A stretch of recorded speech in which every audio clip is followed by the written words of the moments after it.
everybody, it's Maddie here and I'm back with another video.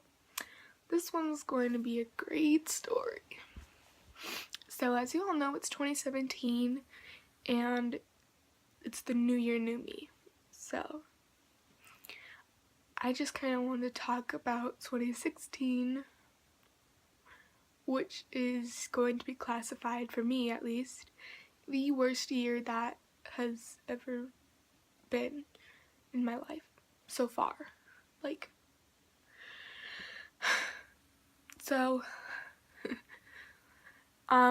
Last year I turned 15. It was pretty good.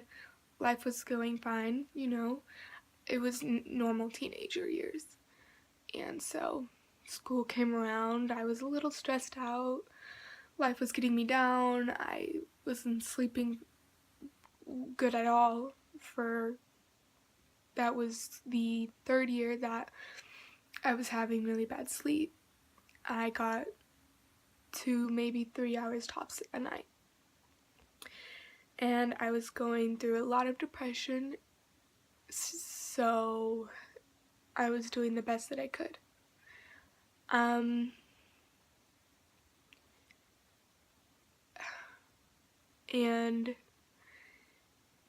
And I decided to tell my mom because it was getting worse and it was too much for me. And I told my mom, I was like, Mom, this is not good. I do feel suicidal. So we got back into therapy and got a psychiatrist down in UC Davis, which was the nearest one that we could get. And so I live in Redding, California. UC Davis, 3 hours away. So we couldn't make appointments every week. So I had my therapist every week, and she decided to work a lot more on CBT instead of DBT. And if you don't know what that means, CBT is cognitive behavioral therapy, which is more focused on feelings and emotions. The DBT is more of a straightforward thing. It's role-playing in a sense. It's, oh, you're in this situation, here's these tactics that you can do to get out of it. Personally, I like DBT better because it's something that has helped me better than the CBT.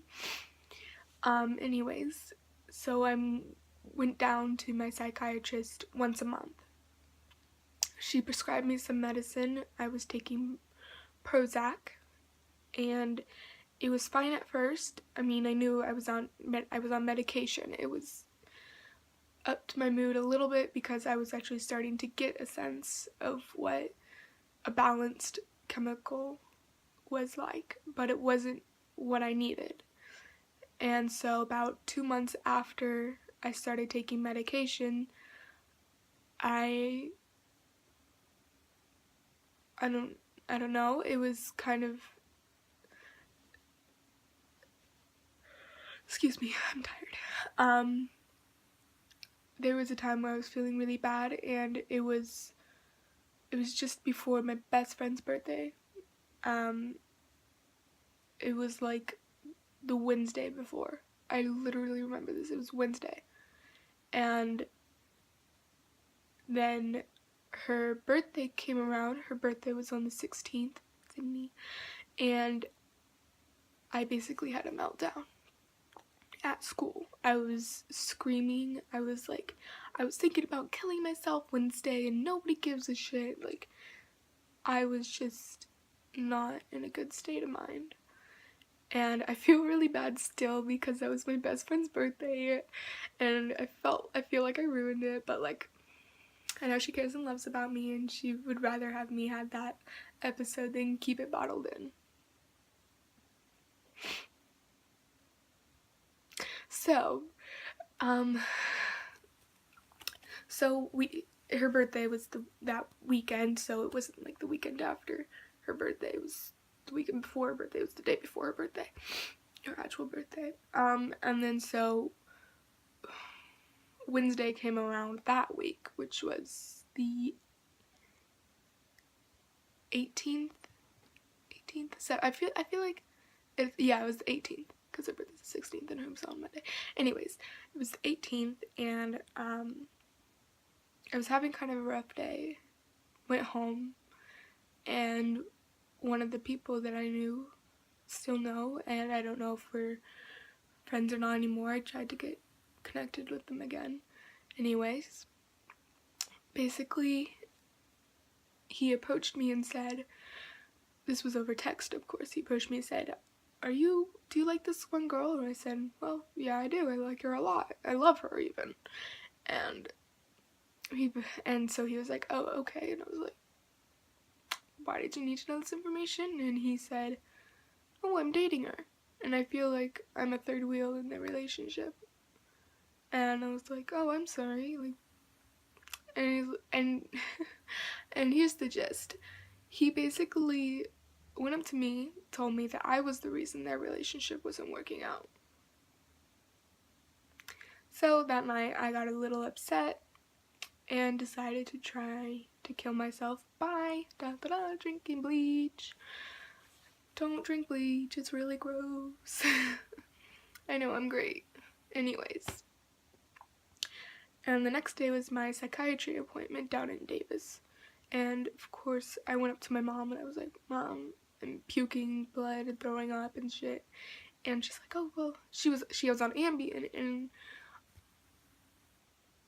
I feel really bad about this too, because my mom can't do anything really when she's on Ambien. So because it's a medication that knocks you out. So I think she thinks that I blame her for that, which I really don't, because she suffers from insomnia like I do. It's been a year now, so she's trying to get off of the Ambien and still try and fall asleep at night. I feel like my hair is uneven, I'm sorry. Anyways, I told my psychiatrist, and she's like, oh, well, you need to go to the hospital, and you have to go to an intensive inpatient, so basically a psych ward or crazy hospital. So I went to the regular hospital at first to make sure that my esophagus wasn't damaged, my stomach wasn't damaged, I was fine. So they checked me out. They said basically everything was fine with my esophagus. When there is strong smells, I do get a burning sensation. Even if I were just to like deep breathing in this, that would kind of burn, but nothing horrible. I'm cold, so my nose is ready. Excuse me. Anyways, so then I went to the psych ward and I stayed in there for about 8 days. So overall, this was a 9-day period that I was in the hospital, in the psych ward and everything. Also during this, I had a final for school, and these two people that I was working with kept texting me. They're like, you're in the hospital. What happened? Are you going to be back? When are you going to be back? We need to work on this. And I did not feel like telling them that I tried to kill myself. But they kept asking me questions that I ended up doing that. I ended up saying, hey, I'm going to the psych ward. I will not be texting you.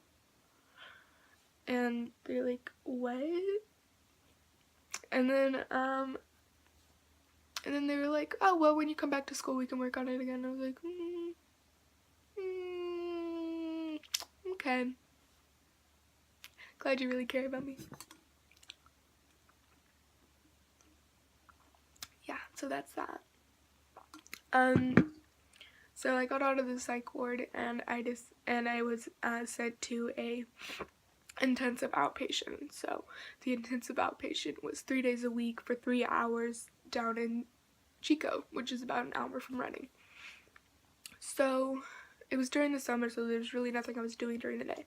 I did have a job on Tuesdays and Wednesdays, and it was a 2-hour job, so it didn't conflict with anything. So basically, I was spending 6 hours out of the day just going to this therapy. 3 hours there and back, like 3 hours total. It was an hour and a half there, an hour and a half back. And then it was a 3-hour program. And this went on for 3 months, so basically the summer.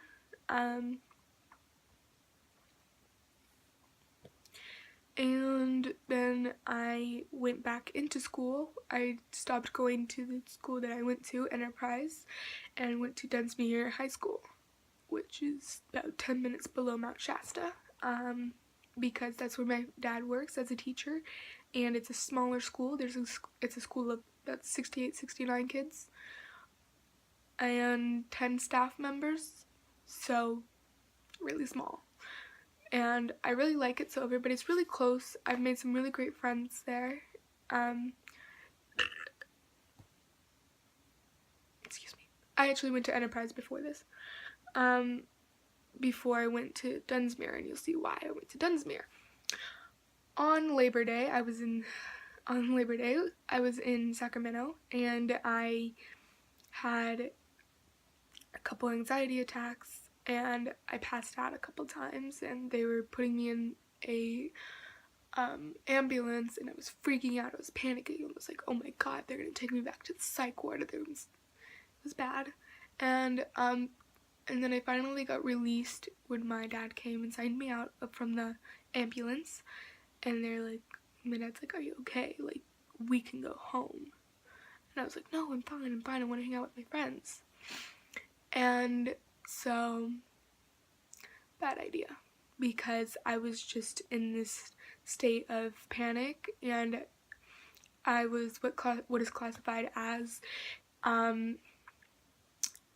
depersonalization, which is where you're having an out-of-body experience.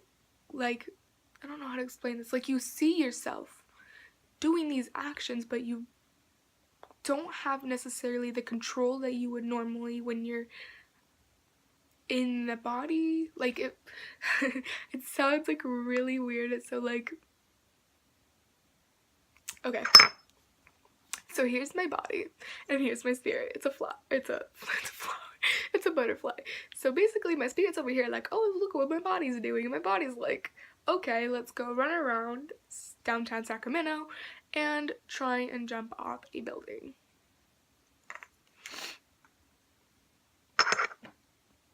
Yes, so I had another suicide attempt, a second suicide attempt, and I was with my friends. I decided to run, so they weren't keeping up with me. I ran really fast. I do not recall exactly what happened, which is really scary for me personally.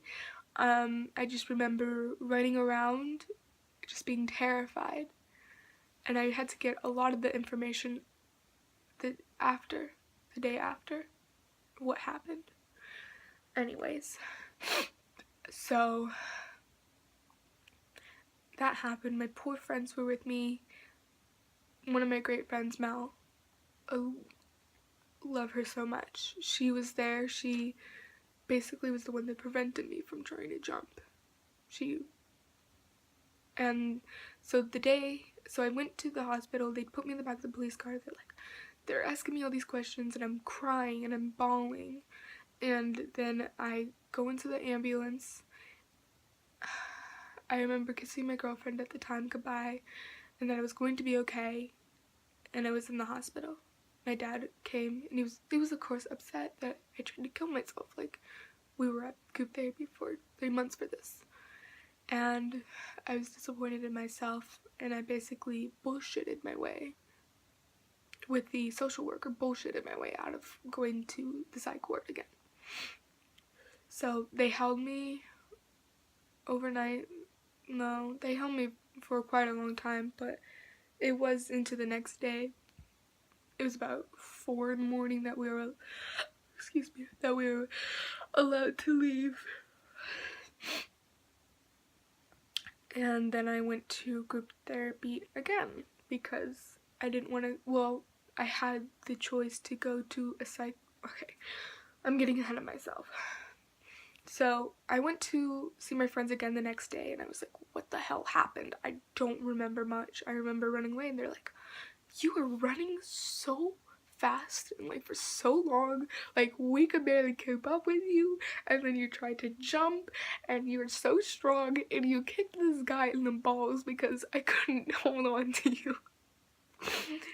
I'm sorry I'm laughing, but it's really funny to me, and I feel like that's kind of like a coping skill for me, is that I make fun of the situation, that it was so hard for me. But I do realize that this was a bad situation. I get that and all, but put some humor in it. Like, it's me. I need to be funny. Anyways. And then I went home. I went home that day back to Reading. And my dad's like, okay, your mom and I agreed. We're taking your phone away for a month.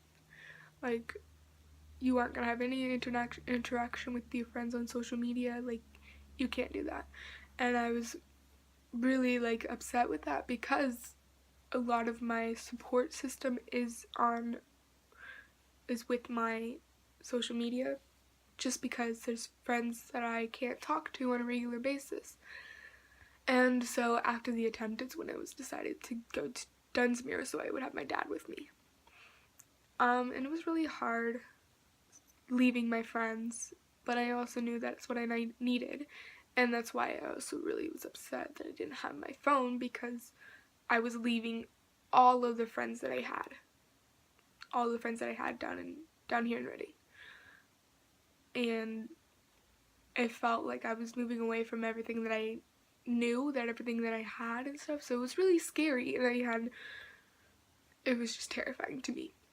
Anyways, so starting group therapy up again. I was there for 3 times a week, so you know this. Anyways, so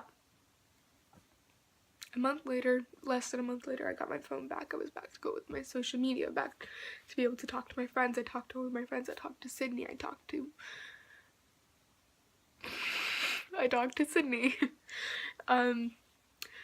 And everything was going back in place. I was feeling somewhat better. Everything was becoming better. So this was about actually a little bit like a month after my attempt that I went to my psychiatrist again, and I was like, I just don't feel like I'm getting completely what I need. I don't feel completely safe, and it was a good decision on my part, because I knew I wasn't completely safe, and I was like, I know I fucking hate therapy, but we're gonna have to do it. And she's like, okay, well, you have 2 options. You can go to the mental hospital, which is what I wanted you to go to when it happened. And I was like, no. And she's like, or you can go to the group therapy again for 3 months. And I was like, group therapy. So I was going to group therapy. I was only going to school twice a week, and I was going to Chico 3 times a week, because Dunsmuir, Chico, those are 2 hours apart. But overall, life was getting better. I was going to group therapy. I was getting all the skills that I need, that I didn't pay attention to the first time. I was feeling much better. I was getting happier, and I was getting on the right medication, Zoloft, and I was on sleeping medication, Trazodone, and I was feeling much better. I was going to school, and I was making friends. I have made really great friends in Dunsmuir. It's such a good community up there, and I love it so much.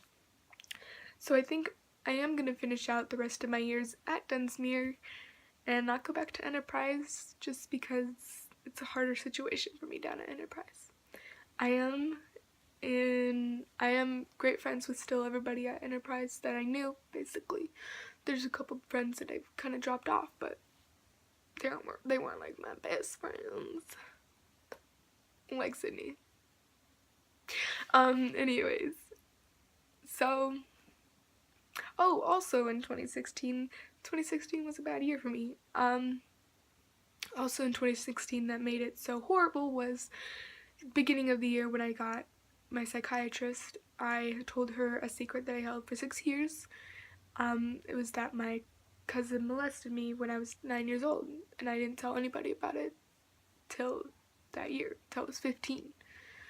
And then on 4th of July, about halfway through my group therapy, I went to the place that we go to watch the fireworks, and this guy came up to me, and I was alone, and so I was sitting on the staircase texting my friends, texting Sydney, or someone after that maybe, and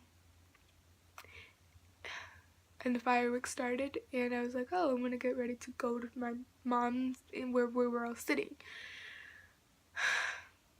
And this guy came up to me, and he tried to take advantage of me.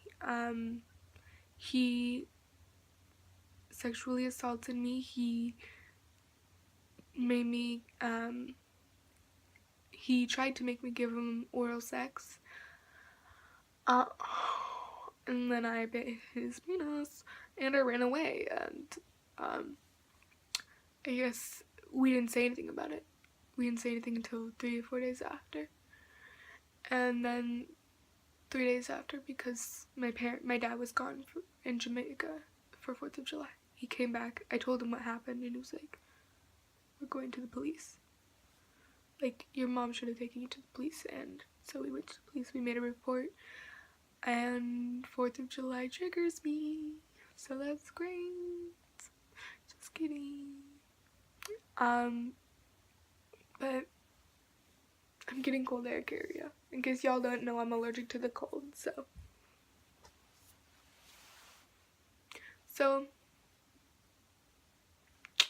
2016 was a bad year. I'm gonna make 2017 my year. I'm going to be 16 years old. And right now I have a migraine and I'm gonna take a nap. Love y'all. Bye.